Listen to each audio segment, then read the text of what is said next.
प्रफुल्ल पटेल, सुनील तटकरे हे अजितदादांचे सहकारी होते. नव्या रचनेमध्ये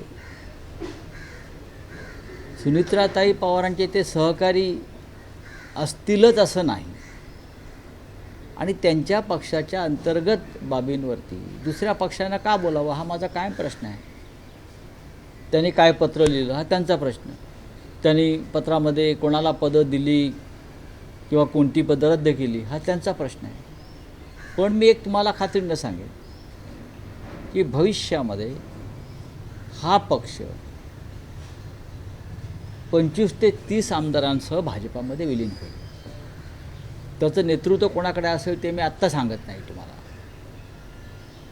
आणि त्याचबरोबर शिंदे गटाचेही तितकेच आमदार हे भाजपात विलीन होते. दोन्ही पक्षांचे तेवढे 25-30 आमदार हे भाजपात विलीन होण्याच्या मानसिकतेमध्ये आहेत.